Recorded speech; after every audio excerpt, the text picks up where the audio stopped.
பெரியார் அப்படிங்கும் போது நம்ம இந்த சிலைக்கு மாலை போடுறோம். வெறும் சிலையா நம்ம பார்க்க முடியாது, இது ஒரு சிந்தனை. ஆனா இந்த சிந்தனை போக்கையே இப்ப மாற்றக்கூடிய அளவுல தான் இன்றைய அரசியல் சூழல் இருக்கு. நம்ம பெரியாரை பத்தி நிறைய தோழர்கள் பேசிக்கிட்டே இருக்கிறோம்.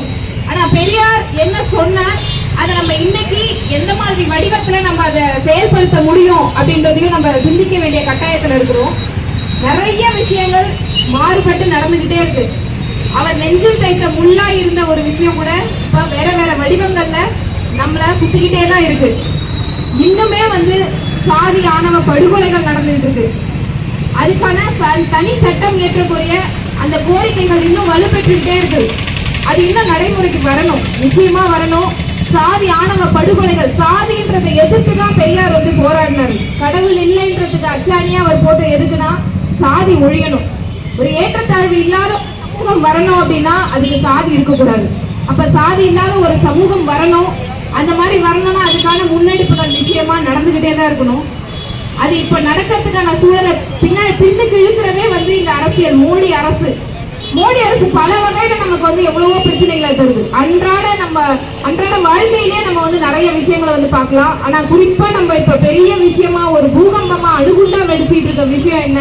இந்த ஓட்டு திருட்டு. திரு ராகுல் காந்தி அவர்கள் ஒரு குண்டை தூக்கி போட்டாரு. அது எந்த அளவுக்கு நம்ம பத்திக்கிட்டு நம்ம எல்லாம் அதுல ஒன்றுபட்டு செயல்பட வேண்டிய ஒரு கட்டாயம் இப்ப நமக்கு இருக்கு. நம்ம எல்லாரும் தனித்தனியா ஒரு அஜெண்டால நம்ம போறோம் அப்படின்னா கூட, ஆனா இந்த அஜெண்டான்றதை நம்ம எல்லாருமே வச்சுக்க வேண்டிய ஒரு விஷயம். இந்த ஓட்டு திருட்டை நம்ம அம்பலப்படுத்தி தான் ஆகணும்.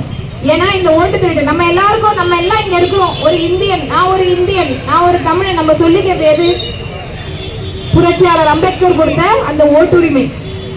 அந்த ஓட்டுரிமை இல்ல, அதையே திருடுறாங்க. நான் இங்க இல்ல, நான் இந்த பிரஜை இருந்தாலும் இல்லனாலும் என்னுடைய ஓட்டு பதிவாகும். அது யாருக்குன்னா நான் RSSக்கு தான் ஓட்டு போடுவேன், அதனுடைய அரசியல் பிரிவா இருக்கிற பிஜேபிக்கு தான் ஓட்டு போடுவேன் அப்படின்னு சொல்லிட்டு என்னுடைய ஓட்டுகள் எல்லாம் பிஜேபியே திருடிக்கிட்டு போகுது. அப்படின்னும் போது நான் இங்க இருக்கிறதுக்கான அர்த்தம் என்ன? என் ஓட்டை திருடுறாங்க, என் வீட்டுல பூந்து என்னுடைய பொருளை திருடுறாங்க அப்படின்னும் போது எனக்கு எவ்வளவு ஒரு கோபம் வருது, எவ்வளவு ஒரு ஆதங்கம் வருது.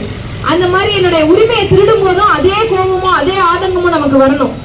ஆனா அந்த ஆதங்கம் இன்னைக்கு நமக்கு நிறைய பேருக்கு இல்லாமலே போயிடுது. அதுக்கு நிறைய விஷயம் நமக்கு தெளிவு கிடையாது. நம்மளுடைய ஓட்டு எப்படி திருடப்படுது, அதுக்கு எத்தனை பேர் துணை போறாங்க? தேர்தல் ஆணையம்ன்றது பொதுவான ஒரு விஷயம். ஆனா அந்த தேர்தல் ஆணையம் பொதுவான ஒரு விஷயம்ன்றதை நம்ம மூலையில சும்மானா சொல்லி வச்சிருக்காங்க.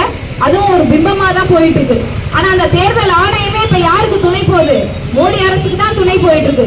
மோடி அரசு ஏன் இவ்வளவு தேர்தல் மோசடி நடந்திருக்கு, ஏன் இத்தனை திருட்டு நடந்திருக்கு, லட்சக்கணக்கில் திருடு நடந்திருக்குதே, ஓட்டு திருடு அப்படின்னு கேட்டா பாஜக முன்னுக்கு வருது. தேர்தல் ஆணையம் பதில் சொல்ல வேண்டிய இடத்துல பாஜக முன்னுக்கு வருது. அது பதில் சொல்லுது, அது ஒரு கேள்வியை கேட்குது, அது ஒரு கருத்தை முன்வைக்குது. அப்ப ரெண்டும் கூட்டுக்களவாணிகளா இந்த வேலையை செஞ்சுட்டு இருக்கிறாங்க. இன்றைய அரசியல் சூழல்ல நம்ம தந்தை பெரியாருடைய பிறந்த நாள்ல நம்ம முன்னெடுக்க வேண்டிய விஷயங்கள்ல முக்கியமான ஒரு பிரதானமான ஒரு விஷயமா இந்த ஓட்டு திருட்டை முன்னெடுத்து நம்ம நிறைய போராட்டங்கள் நடத்தணும். இதை மக்கள் கிட்ட கொண்டு போகணும், இதை அம்பலப்படுத்தணும். முதல் கட்டமா நம்ம அம்பலப்படுத்தும் போதுதான் புரட்சியாளர் சொன்னாரு, நீ அடிமைன்னு ஒருத்தனுக்கு சொன்னாதான் அந்த அடிமை தளத்துல இருந்து வெளியே வருவான்னு. என் ஓட்டு திருடப்படுது, நம்ம எல்லாருடைய ஓட்டும் திருடப்படுது நம்ம உணர்ந்தா மட்டும்தான் இந்த ஓட்டு திருட்டை நம்மளால கண்டுபிடிச்சி இதை நம்ம மாத்துறதுக்கான ஒரு புது முயற்சியை நம்ம எடுக்க முடியும். இதை மாத்த முடியும். இன்றைய பிஜேபி அரசை நம்ம கண்டிப்பா வீழ்த்த வேண்டிய ஒரு கட்டாயத்துல இருக்கிறோம். வீழ்த்தினா மட்டும்தான் நம்மளால அடிப்படை ஒரு உரிமை, ஒரு உயிர் வாழ்றதுக்கான உரிமை கூட இந்த நாட்டுல இருக்கும். அப்படி நம்ம வாழணும் அப்படின்னா நம்ம கண்டிப்பா இந்த போராட்டத்தை கையில் எடுத்தே ஆகணும். நன்றி.